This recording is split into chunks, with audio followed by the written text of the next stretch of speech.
All right, so what are the XenDesktop components that we're going to be dealing with throughout the course, and the ones that you should be aware of? So for starters, you have the delivery controller. The delivery controller, again, I've made the example in other modules. Think of it as the air traffic controller. That's what's going to drive or direct the desktops or the users to desktops or applications or resources wherever they may lie. That's your FlexCast model. The delivery controller is the center of that FlexCast model.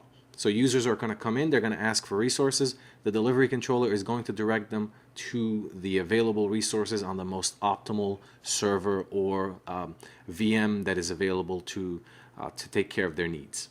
Storefront is that web access, that web portal that they can visit to launch applications that could exist on a website.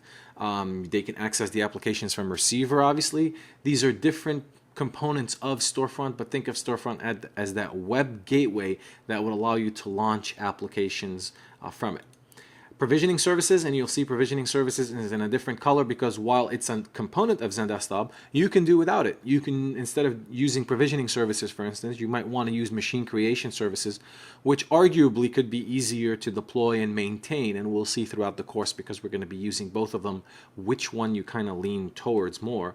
But provisioning server will allow you to, again, have a different delivery method than the machine creation services, which relies heavily on the hypervisor. Studio is that management console for administrators. That's kind of that centralized access console that will allow you to manage the different components of your XenDesktop deployment. Director is the help desk equivalent. It's a web-based management console for help desk. License server is definitely necessary in order to make sure that you have access to all the features and you have licenses for all the users that are incoming, that are connecting to different resources. Netscaler, again, it's optional, and that's why it's in a different color, because maybe you don't want to give access to the outside world and maybe you're doing a deployment just locally. That could be the case. Or maybe you're using something other than a Netscaler. Maybe you're using an F5. Netscaler is obviously recommended. It has a lot of advantages, but I'm just giving an example.